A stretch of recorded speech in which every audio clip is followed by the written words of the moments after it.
Hi beautiful people, welcome back to another tutorial. My name is Aine. In this video I'll be showing you how I made this beautiful cookies and cream cake. Guys, this is quite different from the usual cookies and cream cake because I kind of made this a little bit special. I added a little bit of extras, to make this really amazing. So if you'd like to learn how I made this, please keep watching. So guys, here I have combined all my toppings in this bowl. I have my crushed Oreos, raisins, that's mixed fruits, white chocolate, dark chocolate, and red cherries. Feel free to modify this however you like. As you can see, this isn't the traditional cookies and cream cake that you guys probably see online, but this is my special way of making it, slightly different.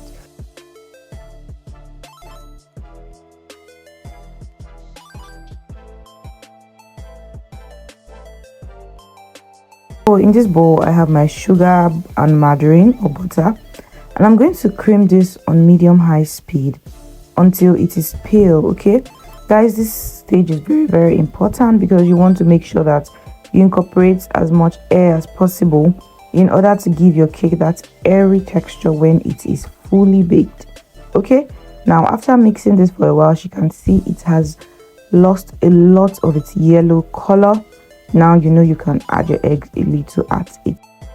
So guys, it's very important for you to know that you have to add your eggs in bits. Okay, your fat mixture can only take so much of liquid per time, so you do not want to overcrowd your batter with so much liquid. If not, it's going to slosh around and it would eventually split up. It would never mix properly. Okay, so you want to make sure that you take your time. If you're going to be mixing maybe twice this quantity of butter, then you can do probably a few eggs per time, say 3 eggs per time. Okay, but if you're going to be doing this exact mixture, make sure you do it 1 to 2 eggs per time. It's very important. Now you want to make sure you mix in between each addition until the addition has been completely incorporated into your batter, and then it's time to add the next.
So guys, we're going to proceed by pouring in our vanilla flavor into our liquid ingredient. Okay, our liquid ingredient in this bowl consists of milk and vegetable oil. Here we have our fat mixture, and then we have our dry ingredients, which is a combination of flour and baking powder.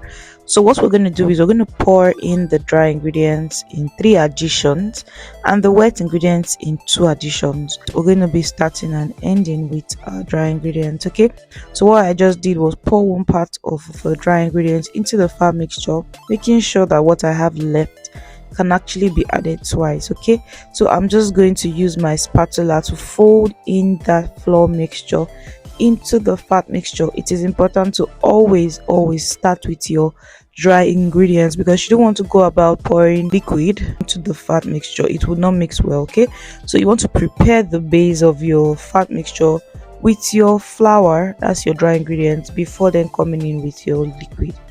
So I have poured in one part of flour, one part of liquid. Now I've just gone in with another part of flour, after which I'll go in with the last part of liquid, mix it in, and then end with the flour. Remember, you're using a spatula because we do not want to overmix. The moment you start adding your flour, please toss your mixer and go with a spatula. This helps to keep the mixing process in check to avoid over mixing. Okay,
so guys, once your batter looks nice and smooth, you want to prepare your pan with a parchment paper.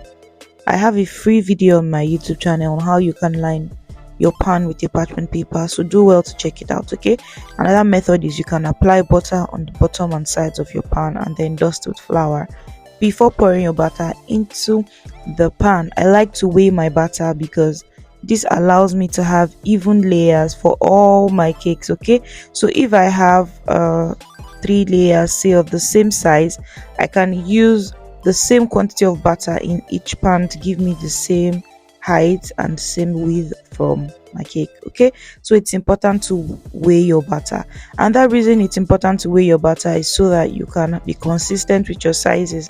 If you're a business person and you want to sell this to your clients, you want to make sure that when you make it today it's the same size, and when you make it later it's still the same size. Okay, so what I just simply did there was pour in the toppings, which I showed you guys at the beginning of this video, and then I just mixed it in nicely, making sure not to over mix. Okay, and then I pour it into another prepared pan, and now I'm going to top it with my favorite toppings. If you know me, you know I love chocolate chips, especially white chocolate chips, dark chocolate chips, a few pieces of raisins, and I'm going to end up with some Oreo cookies. Okay, I mean, what is an Oreo cake without lots and lots of Oreo cookies?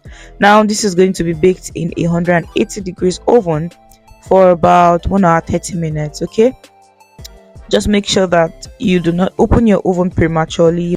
You know your cake is ready when its skewer inserted in the middle comes out clean.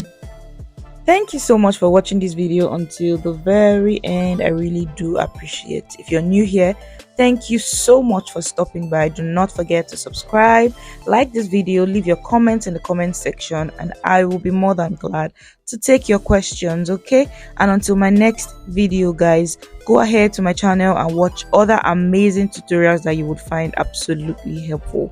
Bye guys.